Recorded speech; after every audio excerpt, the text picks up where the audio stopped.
இதோ உங்களை தேடி முதன்முறையாக வசீகரமான தொழில்நுட்பம் மற்றும் அதிவேகமான செயல்திறனுடன் UFX மொபைல். மெல்லிய தோற்றத்துடன் முற்றிலும் சிறப்பாக எல்லோருக்கும் எளிதாக UFX மொபைல். உங்கள் நவீன தலைமுறைக்கான mobile. UFX Mobiles make you move. For the very first time coming your way is an irresistible combination of speed, style and technology. UFX Mobiles, exceptionally sleek, totally advanced, and now the phone that everyone can afford to touch. Your next generation mobile. UFX Mobiles make you move.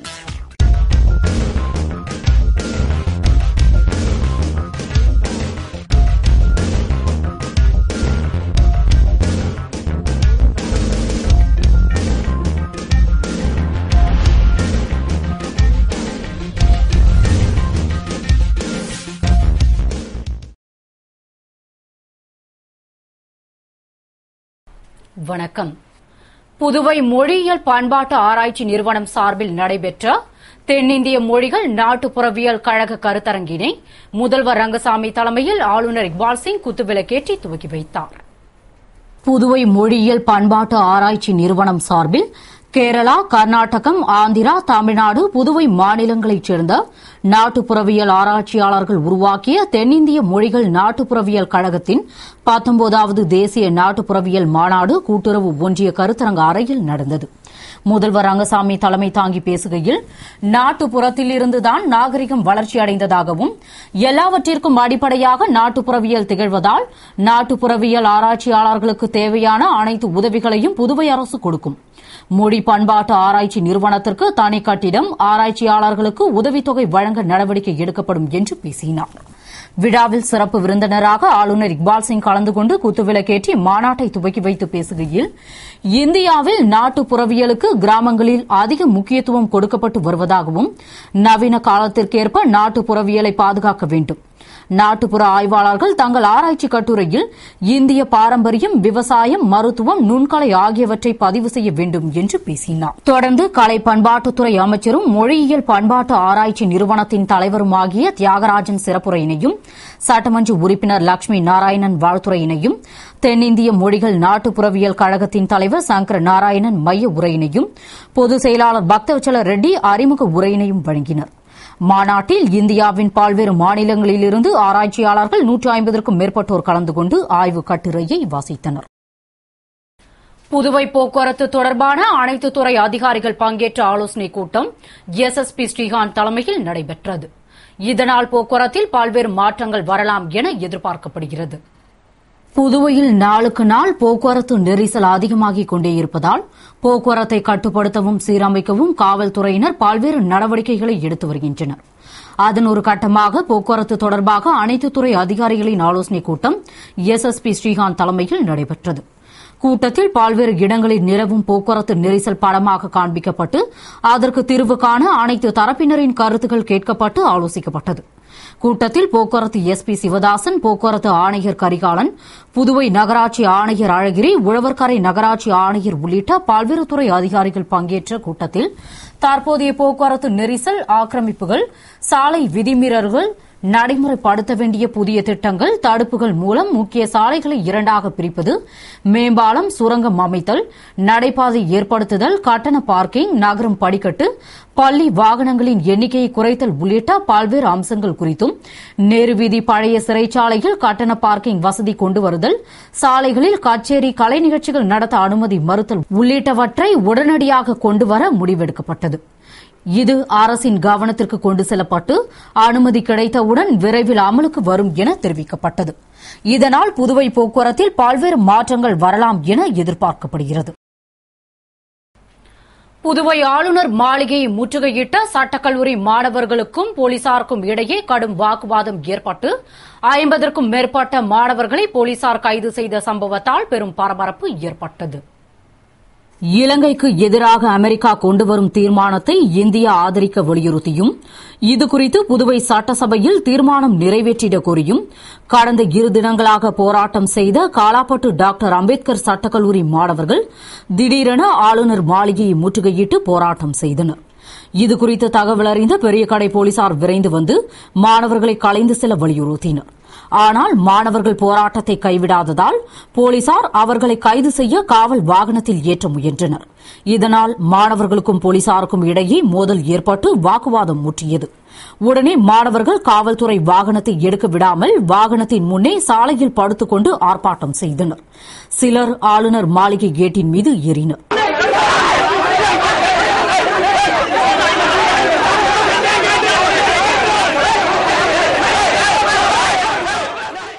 எனவே 50க்கும் மேற்பட்ட மாணவர்களை போலீசார் கைது செய்தனர். இச்சம்பவத்தால் அங்கு பெரும் பரபரப்பு ஏற்பட்டது. தேர்தல் ஆணையத்திற்கு நிதி சுதந்திரம் தேவை என்று தலைமை தேர்தல் ஆணையர் குரேஷி தெரிவித்துள்ளார். இதுகுறித்து தலைமை தேர்தல் ஆணையர் குரேஷி கூறுகையில், தேர்தல் ஆணையத்திற்கான பட்ஜெட் நாடாளுமன்றம் மூலம் ஒதுக்கப்படாமல் தனியே குறிப்பிட்ட நிதியை ஒதுக்க வேண்டும் என்றும், உச்சநீதிமன்றம், மத்திய கணக்கு தணிக்கைத்துறை, யுபிஎஸ்சி போன்றவற்றிற்கு தனியே நிதி ஒதுக்கப்படுவது போன்று தேர்தல் ஆணையத்திற்கும் நிதி சுதந்திரம் தேவை. அந்த நிதியிலிருந்து ஆணையம் தனது செலவுகளை கவனித்துக் கொள்ளும் என்ற அவர், மேலும் தேர்தல் ஆணையத்தின் செலவுகளுக்காக அரசை சார்ந்திருந்தால் தேர்தல் ஆணையம் சீர்குலைந்து விடும் என்றும், மேலும் தேர்தல் ஆணையத்திற்கென தனி செயலகம் அமைக்கப்பட வேண்டும். உச்சநீதிமன்றம், உயர்நீதிமன்றம், மக்களவை, மாநிலங்களவைக்கு தனி செயலகம் உள்ளது போன்று தேர்தல் ஆணையத்திற்கும் தனி செயலகத்தை உருவாக்க வேண்டும் என்று கூறினார். திருமண சான்றிதழை உடனடியாக வழங்க வலியுறுத்தி கிராம நிர்வாக அலுவலரை அடித்த ரவுடியை ஊழியர்கள் வளைத்து பிடித்து முதலியார்பேட்டை காவல் நிலையத்தில் ஒப்படைத்தனர். புதுவை வானரப்பேட்டையைச் சேர்ந்த அற்புதராஜ் என்பவர் தமிழகத்தைச் சேர்ந்த பெண்ணை கடந்த சில மாதங்களுக்கு முன்பு திருமணம் செய்துள்ள நிலையில், தமிழகத்தில் வழங்கப்படும் திருமண உதவித்தொகையினை பெற 100 அடி சாலையில் உள்ள தாலுகா அலுவலகத்தில் திருமண சான்றிதழுக்காக விண்ணப்பித்து, அப்போது பணியில் இருந்த துணை தாசில்தார் மற்றும் ஊழியர்களிடம் சான்றிதழ் தருமாறு தகராறு செய்ததால் அவர்கள் கிராம நிர்வாக அலுவலர் நக்கீரனிடம் சென்று கேட்குமாறு கூறியுள்ளனர். அவர் உடனே கிராம நிர்வாக அலுவலரிடம் சென்று கேட்டபோது அலுவலர் திருமண சான்றிதழுக்கு தேவையான ரேஷன் கார்டு உள்ளிட்ட அத்தாட்சியின் நகல்களை விண்ணப்பத்துடன் இணைக்கும்படி கேட்டுள்ளார். இதனால் ஆத்திரமடைந்த அற்புதராஜ் விஏஓ கன்னத்தில் பலார் என அடித்ததால் ஊழியர்கள் அவரை பிடிக்க முயன்றனர். ஆனால் அவர் தனது நண்பரின் இருசக்கர வாகனத்தில் தப்பியோடிவிட்டார். பின்னர் சிறிது நேரம் கழித்து தனது வாகனத்தை எடுக்க மீண்டும் அலுவலகம் வந்தபோது ஊழியர்கள் அவரை சுற்றி வளைத்து பிடித்து முதலியார்பேட்டை காவல் நிலையத்தில் ஒப்படைத்தனர். பின்னர் விஏஓ கொடுத்த புகாரின் அடிப்படையில் போலீசார் அற்புதராஜை கைது செய்து வழக்கு பதிவு செய்து விசாரணை நடத்தி வருகின்றனர். இவர் மீது 2 கொலை வழக்குகள் நிலுவையில் உள்ளது என்பது குறிப்பிடத்தக்கதாகும். புதுவை வில்லியனூர் புறவழிச்சாலையில் போலீசார் தீவிர வாகன சோதனையில் ஈடுபட்டனர். மேலும் மதுக்கடைகளில் ஆய்வு நடத்தி சிசிடிவி கேமரா பொருத்த வலியுறுத்தினர். புதுவையில் ரவுடிகளின் அட்டகாசத்தை ஒடுக்க எஸ்எஸ்பி ஸ்ரீகாந்த் உத்தரவின்படி போலீசார் அதிரடி நடவடிக்கை எடுத்து வருகின்றனர். அதன்படி வில்லியனூர் புறவழிச்சாலையில் வில்லியனூர் காவல் நிலைய இன்ஸ்பெக்டர் பாஸ்கர் மற்றும் போலீசார் தீவிர வாகன சோதனையில் ஈடுபட்டு வாகனங்களில் பெர்மிட், லைசன்ஸ் உள்ளிட்ட ஆவணங்கள் சரியாக இருக்கிறதா என்றும், சந்தேகப்படும்படியாக நபர்கள் உள்ளனரா மற்றும் பொருட்கள் ஏதேனும் கடத்தப்படுகிறதா என சோதனை செய்தனர்.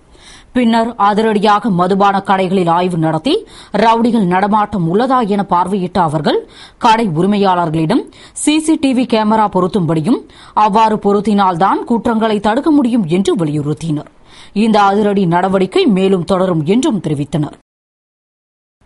புதுவையில் இலங்கை விவகாரம் தொடர்பாக சட்டசபையை நோக்கி ஊர்வலமாக வந்த அனைத்து கல்லூரி மாணவர்களை நேரு வீதியில் போலீசார் தடுத்து நிறுத்தியதால் ஆர்ப்பாட்டம் செய்தனர். இலங்கைக்கு எதிரான அமெரிக்க தீர்மானத்தை இந்தியா ஆதரிக்க வலியுறுத்தி கடந்த 3 தினங்களாக மாணவர்கள் போராட்டம் செய்த நிலையில் தாகூர் கலைக்கல்லூரி மாணவர்கள் வகுப்பை புறக்கணித்துவிட்டு ஊர்வலமாக சென்று காஞ்சிமா முனிவர் பாட்டம் மேற்படிப்பு கல்லூரி, பல்கலைக்கழக சமுதாய கல்லூரி, பாலிடெக்னிக் கல்லூரி மாணவர்களை திரட்டி லாஸ்பேட்டையிலிருந்து ஊர்வலமாக முத்தியால்பேட்டை வழியாக சென்று பாரதிதாசன் மகளிர் கல்லூரி மாணவிகளையும் ஒன்று திரட்டி ஊர்வலமாக சட்டசபையை நோக்கி சென்றனர்.